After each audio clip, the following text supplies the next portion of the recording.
మరి ఈ రోజున ఇది ఎలా అయిపోయిందంటే మన రాష్ట్రంలో ఇదొక పాలసీ మాదిరిగా, ఇదొక గవర్నమెంట్ పాలసీ, ఈ గవర్నమెంట్ పాలసీ రాష్ట్రం మొత్తం ఇంప్లిమెంట్ చేయాలి కావచ్చేమోనని ఇక ఇది ముందుకు కొనసాగుతూ ఉంది. ఇదిట్లా ఉంటే మన చిలకలూరిపేట నియోజకవర్గంలో ఈరోజు నియోజకవర్గ పరిస్థితి ఏంటంటే ఒక ఆటవిక అరాచక పాలన చిలకలూరిపేట నియోజకవర్గంలో కొనసాగుతుంది.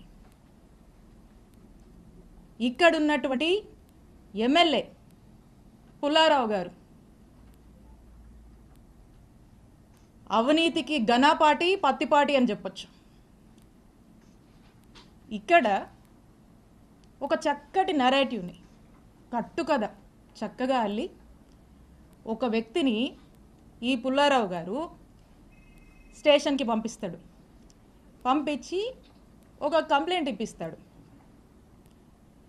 ఇదంట 5.5 ఏళ్ల కిందట 2019లో అట ఒక టీడీపీ సామాన్య కార్యకర్త సోషల్ మీడియాలో అబ్యూజివ్గా అసహ్యంగా పోస్టులు పెడితే దానికేదో స్టేషన్లో కంప్లైంట్ వెళ్ళిందట.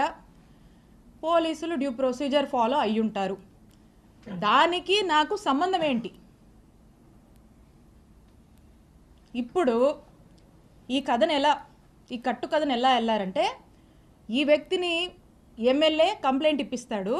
ఇక్కడ పోలీసులు కంప్లైంట్ నమోదు చేస్తే అది ఎమ్మెల్యేనే చేపించాడు, ఈ పుల్లారావు గారేనని అనుకుంటారు జనం అని చెప్పి ఇక్కడ ఇప్పించి ఇక్కడ ఏమీ చేయకుండా మళ్ళా ఇదే కంప్లైంట్ని హైకోర్టులో ఇప్పిస్తారు.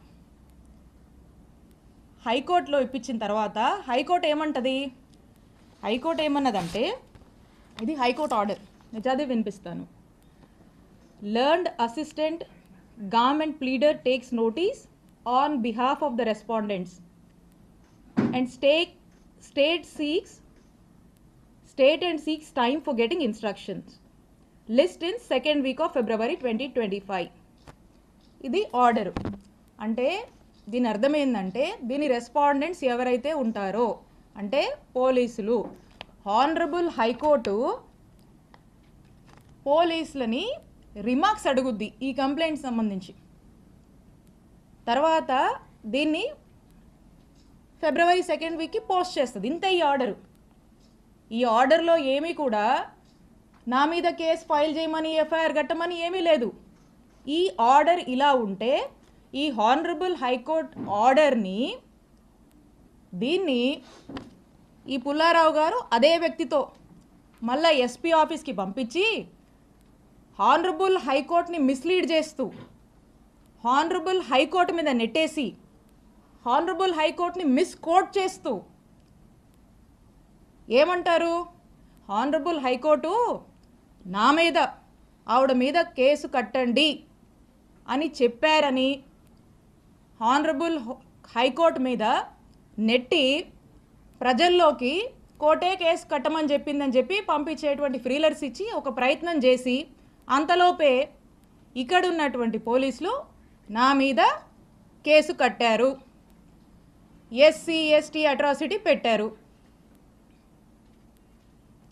పూర్తిగా అవాస్తవాలతో ఒక కథల్ని, ఈ కథలో ఇక్కడే మనం దీన్ని నిజం చేస్తే జనం అనుకుంటారని అక్కడ దాకా పంపించి అక్కడ ఏం డైరెక్షన్ హానరబుల్ హైకోర్టు నుంచి ఏ డైరెక్షన్ లేకపోయినప్పటికి కూడా ఇక్కడ పోలీసుల్ని ప్రెజర్ చేసి జనాల్లోకి కోర్టే విధించమని చెప్పిందని కోర్టుని మిస్లీడ్ చేస్తూ ఇక్కడ కేసు కట్టారు.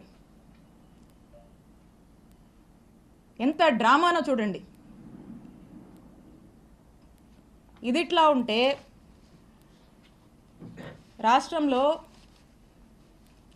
ఎలక్ట్రిసిటీ ఛార్జీలు పెరిగి ప్రజలు అనేక ఇబ్బందులు పడుతూ ఉంటే వారికి అండగా ఉందామని మా వైఎస్ఆర్ కాంగ్రెస్ పార్టీ నాయకుడు మా జగనన్న పిలుపునిస్తే విద్యుత్ పోర్ అనే కార్యక్రమంలో భాగంగా రాష్ట్ర వ్యాప్తంగా మా వైఎస్ఆర్ కాంగ్రెస్ పార్టీ వాళ్ళంతా కూడా అన్ని నియోజకవర్గాల్లో ఎలక్ట్రిసిటీ ఆఫీసెస్కి వెళ్ళి అక్కడ ప్రజలు ఇబ్బంది పడుతున్నారు, ప్రభుత్వం దృష్టికి ఇది తీసుకువెళ్ళాలి, ప్రజలకి భారం అవుతుంది, ఖచ్చితంగా ప్రభుత్వం దీనికి రెస్పాన్సిబిలిటీ వహించాలి, ఈ ఛార్జీలు తగ్గించాలని మేము రిప్రజెంటేషన్ ఇస్తే స్టేట్ మొత్తం జరిగితే, కానీ ఇక్కడ మన చిలుకూరుపేటలో మాత్రమే స్పెషల్. ఇక్కడ మా వైఎస్ఆర్ కాంగ్రెస్ పార్టీ నాయకుల మీద, యాక్టివ్ లీడర్స్ కార్యకర్తల మీద 30 మంది మీద నాతో సహా ఇక్కడ కేసు కట్టారు. ఇక్కడంట వైఎస్ఆర్ కాంగ్రెస్ పార్టీకి సంబంధించినటువంటి నాయకులు కార్యకర్తలు బయటికి రావద్దు, యాక్టివిటీస్ చేయొద్దు, ఎక్కడ కూడా గొంతెత్తి మాట్లాడొద్దు, ఎవ్వరూ కదలాడకూడదంట.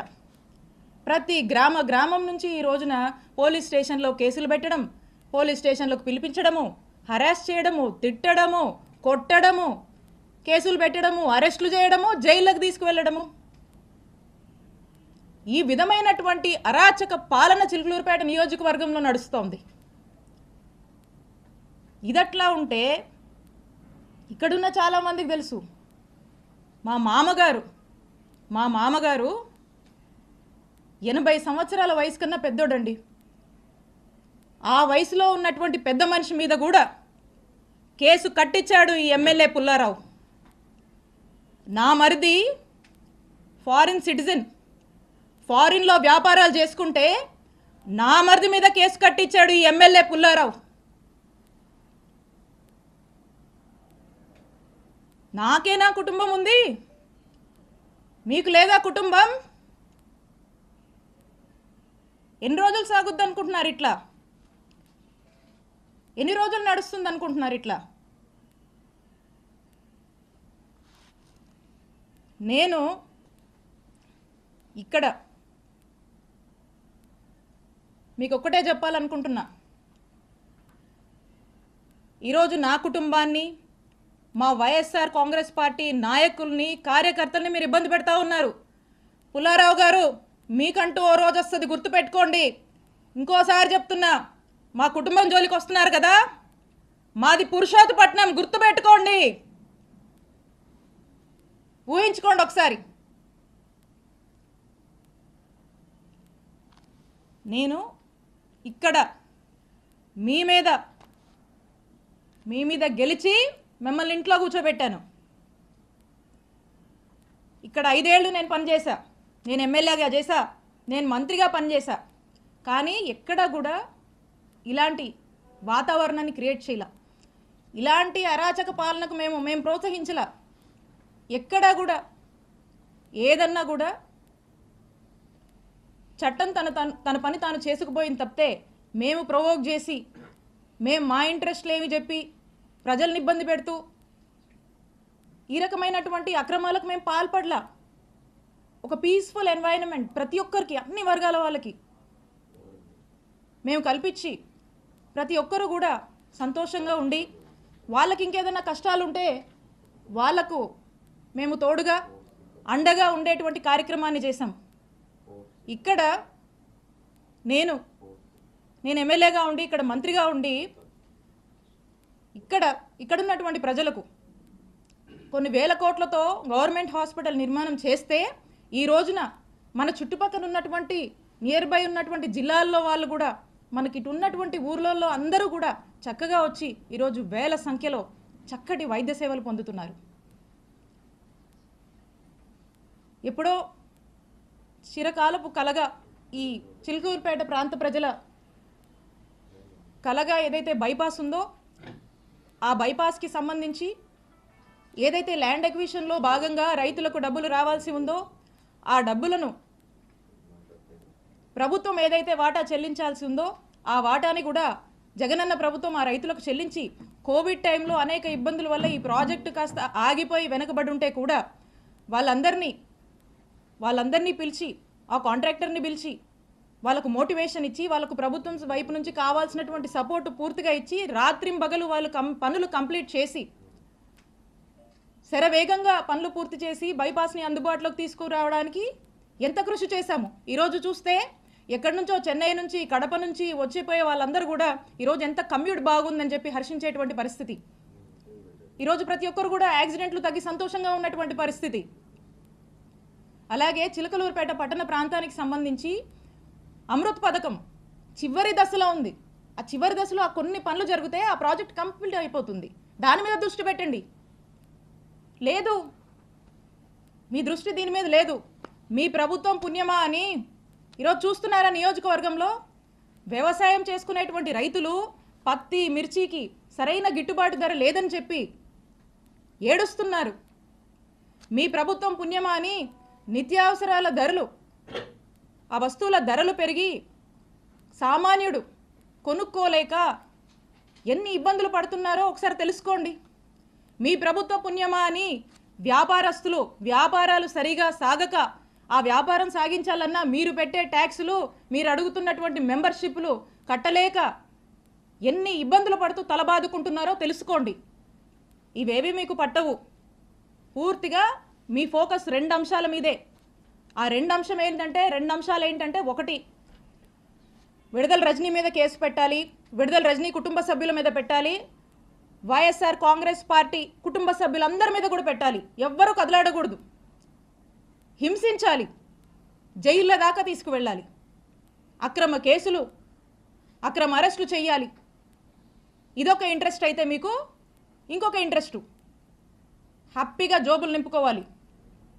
సామాన్యుల్ని కూడా ఇబ్బంది పెట్టి అక్రమంగా డబ్బులు సంపాదించాలి, మీ జోబులు నింపుకోవాలి. దోపిడీ, అక్రమ సంపాదన, అక్రమ కేసులు, అక్రమ సంపాదన, ఈ రెండింటి మీదే మీ 100% ఫోకస్ ఉంది. దీంట్లో 10% అయినా ఇంత హ్యూజ్ మ్యాండేట్ ఇచ్చారు ఈ జనానికి. వీళ్ళు ఏ సమస్యల్లో ఉన్నారు, ఈ సమస్యల గురించి పట్టించుకుందాం, వీళ్ళకు మేలు చేద్దామని దీంట్లో 10% మీరు పనిచేసినా ఈ నియోజకవర్గం బాగుపడుతుంది. కానీ ఇవేవి పట్టవు, ఇవేవి మీకు పట్టట్లేదు. ఒక్కసారి ఆలోచన చేయండి.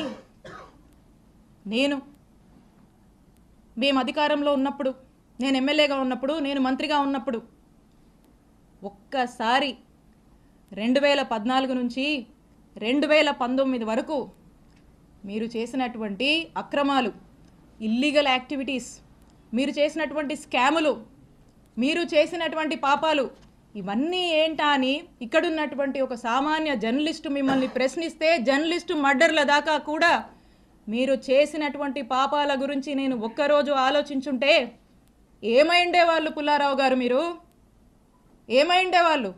ఒక్కసారి ఆత్మవిమర్శ చేసుకోండి. నా మీద పెట్టిస్తారా కేసులు? మా నాయకుల్ని వేధిస్తారా? వైఎస్ఆర్ కాంగ్రెస్ పార్టీని గొంతు నొక్కేస్తారా ఇక్కడ మీరు? ఇవేమి సాగవు, ఇవేమి కుదరవు. ఈరోజు మీరు చేస్తుంది ఏందా అంటే ఇలాంటివన్నీ ప్రోత్సహిస్తూ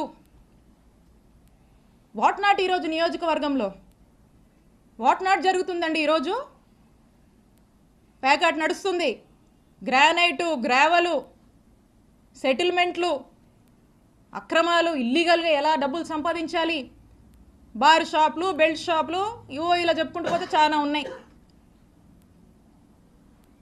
సరే, జనం ఆశపడో సూపర్ 6, సూపర్ 7 అని చెప్పారు, మాయమాటలు చెప్పారు. సరే చూద్దాంలే అనుకున్నారు. ఇంత పెద్ద మ్యాండేట్ మీకు ఇచ్చారు ఈ రాష్ట్రంలో. మేము కూడా అనుకున్నాం, ఓకే మేము మంచి చేసి ఓడిపోయాం,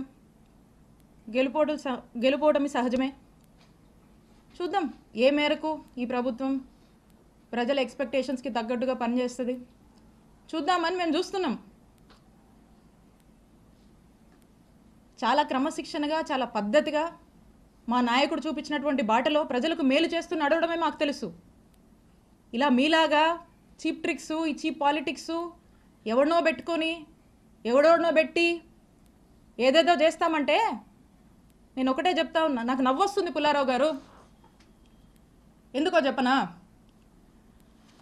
నా రాజకీయ అనుభవం 7 ఏళ్ళు. నా 7 ఏళ్ల రాజకీయ అనుభవం ముందు మీ 25 ఏళ్ల రాజకీయం తల జించుకుంది ఈ రోజుతో అనిపిస్తుంది.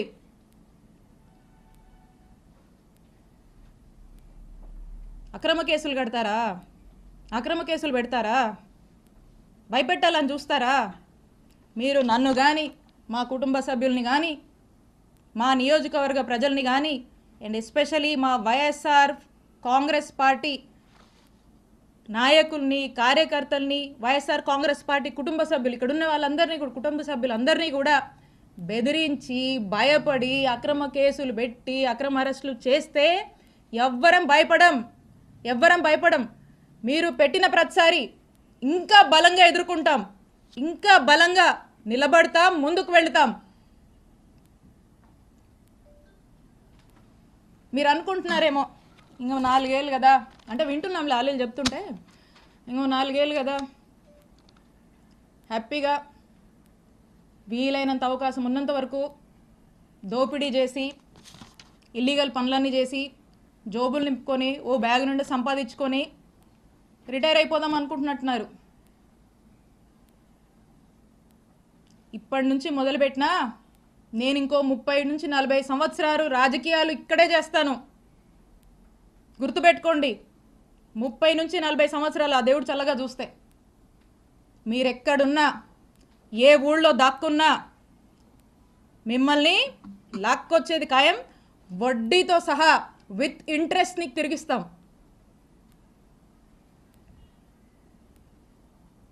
అలాగే కొంతమంది ఈయనను చూసుకొని, అధికారులను చూసుకొని అర్జెంటుగా కయ్యానికి కాలు దూకుందామని చెప్పి వార్డుల్లో, గ్రామాల్లో మా వైఎస్ఆర్ కాంగ్రెస్ పార్టీకి సంబంధించినటువంటి యాక్టివిస్టులు, నాయకులు కావచ్చు, కార్యకర్తల మీద కావచ్చు, ఏదో కాలు దూకి ముందుకొచ్చి పిచ్చి పిచ్చి కట్టుకథలల్లి కేసులు పెడదాము, గొడవలు పెట్టుకుందామని ముందుకు దూకుతున్నారేమో. మీ ఎవ్వరిని మర్చిపోను, అందుకే చెప్తున్నా, ఆయనకి మీకు మీ ఎవ్వరిని వదిలిపెట్టం. మీ సంగతి తేలుస్తాం, తేల్చి రాజకీయం చేసుకుంటామని తెలియజేస్తున్నా.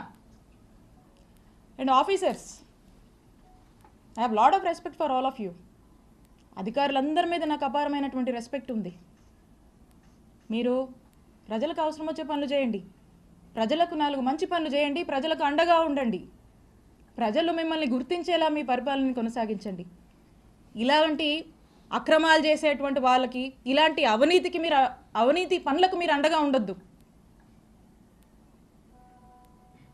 కొంతమంది ఉన్నారు బాగా అత్యుత్సాహానికి పోతూ ఇట్లాంటి పనులు చేస్తూ ఉన్నారు. నేను చెప్తున్నా, ఇలా అత్యుత్సాహంతో ఏ ఆఫీసర్ అయినా ఇష్టం వచ్చినట్టు చేస్తూ ముందుకు వెళ్తున్నాడా, I'm telling you, you will face severe consequences in the future. You are going to face severe consequences. నేను హెచ్చరిస్తున్నా, అత్యుత్సాహం చూపించేటువంటి ఆఫీసర్లని, మరింత అత్యుత్సాహం చూపిస్తున్నటువంటి కొంతమంది టీడీపీ వాళ్ళని, ఇక్కడున్నటువంటి ఎమ్మెల్యే పుల్లారావు గారిని, మీరు మా జోలికొస్తే మమ్మల్ని తప్పుడు కేసుల్లో ఇరికిచ్చి నానా ఇబ్బందులకు మమ్మల్ని గురి చేస్తే, I'm telling you note this, for every action there is an equal and opposite reaction. Newton's 3rd law గుర్తుపెట్టుకోండి. For every action of yours there is going to be an equal and opposite reaction from us when day comes, when time comes. మాకంటూ ఒక రోజు వస్తుంది, మా జగనన్న ప్రభుత్వం మళ్ళీ ఒక రోజు వస్తుంది, తేలుస్తాం మీ సంగతి.